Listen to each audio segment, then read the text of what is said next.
Welcome to Ace Strike, the new third-person shooter in Infinite Galaxy that puts you in command of a fighter as you battle in space. In this video, I'll give you a few quick tips to help you get started and to crush your way through the stages. First, we'll review your fighter setup, which will be on your main screen, and then we'll review the stages themselves and how to beat them. So let's start by reviewing what's at your disposal. The stats for your warship will be in the upper right. Below it is your warship's skill, and your starting skill is going to increase the hit points of your fighters. Weapons that are available include the autocannon, which has a shorter range but does less damage to shields, and your other main weapon includes a light beam, which has a larger range. However, they do much more damage to shields. Your auxiliary weapon includes a plasma torpedo, which ignores armor but does less damage to shields, and the mighty guided missiles, which can hit up to 3 different targets, which is very powerful for taking out other fighters. Switching between these weapons when appropriate will massively help your progression in this game mode. But the other way that you can improve your progression is by leveling up your technology.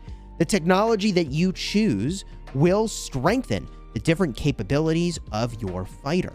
The way that you strengthen your technology is with fighter tech points, which are available in the upper right corner of the screen. You can get more of these tech points by building or modifying your flagships. So the more that you are powering up the modification level of your flagships, the more fighter tech points that you will get. Now, you'll deploy these across the different options that are available to you, and these must be done in sequence. That sequence is shown by the yellow line on the screen.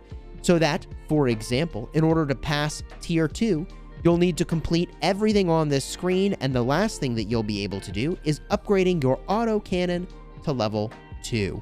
So there are still some choices that you get to make along the way, whether you start by doing your cannon damage and energy or your fighter armor, hit points, and shields, but eventually you'll have to get everything within Tier 2 in order to advance to Tier 3 and so on. Once you're ready to fight, you'll smash the launch button and choose the stage that you want to battle. Battling against a stage is going to use a small amount of your fighter energy. This replenishes over time and has a maximum limit. So make sure to spend your fighter energy every single day advancing through the different stages. You can only see one stage beyond what you can currently challenge. So make sure that you progress through the stages going higher and higher, because there is a weekly ranking. In the weekly rankings, you can see that there is also a rank reward. A small amount of speed-ups and also flagship blueprint terminals are available for the highest ranking players in any given week. As you complete these stages, you'll get various rewards, and one of the important rewards includes fighter experience. This is used to level up your fighter, which you can see in the upper left, and leveling up your fighter gives you more stats to work with. Now let's go through a challenge really quickly and talk about the different weapons that we use, why we're using them, and how we actually play this out. Stage 19 is not something I've done before, and it honestly looks pretty tough. So let's get started. The first thing I want to do is try to take out the fighters. They can be really pesky, and while I'm at range, you can see I get a missile lock. That red icon showcases that I have a lock on them. You also can see that the fighters are a certain distance away from you. For example, this Imperial cruiser is very, very far, 3.2 kilometers. I have got a long distance to close, which is why I am charging forward, and I'm going to switch my weapon to the laser weapon, which has more range. This will allow me to attack the Imperial cruiser while I'm further away. Also, I'm going to switch to my missile. Now, it does look like there are some frigates close by, and I could go focus on them instead. I actually do generally think it's a good strategy to take out the frigates before you go after the cruisers. You can see this cruiser is now shooting at me. In the upper left portion of the screen is my shields, and because I'm standing too stationary, I am taking a lot of damage, so I need to move around more. That way I don't actually end up getting melted and lose the stage entirely. Now I'm working on the Imperial cruiser, taking out its shields, and you can see my weapon has run out of energy. This is very important. There is a recharge, which you can see on the center of the screen. Those yellow bars will ultimately start to go down, and that represents the amount of that energy that is remaining.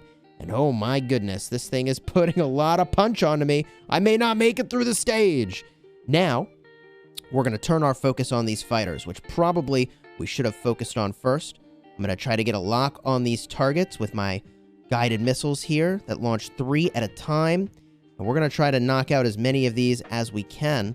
I'm out of range with my primary weapon to go work on these Imperial destroyers, which means it might be a good time to take it out from safety with one of my torpedoes. Oh man, but if I'm too stationary, you can see that I take a lot of heat from this fighter that's behind me here. We'll turn to face this fighter, try to get him off our back, and you can see a small circular icon pop up showing me where I need to target. Also, you can see I'm sort of flying around aimlessly here. There is a red indicator on the center of the screen showcasing which direction the enemies are if I'm facing the wrong way. So that's one way you can reorient yourself if you're not sure where the enemy is. And that is the final enemy of the stage.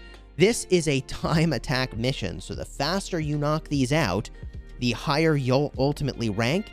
And if we just get a quick look at how we now rank, we advance to level 10 for completing the stage, and we are rank 11. There's obviously better to do. At 2 minutes and 34 seconds, I am a far cry from the top time of 1 minute and 19. If you found this video helpful or enjoyable for your first run through of this new game mode, then consider subscribing to the channel and throw a like on the video. More to follow, and good luck as you smash your way through the hardest stages of the Ace Strike.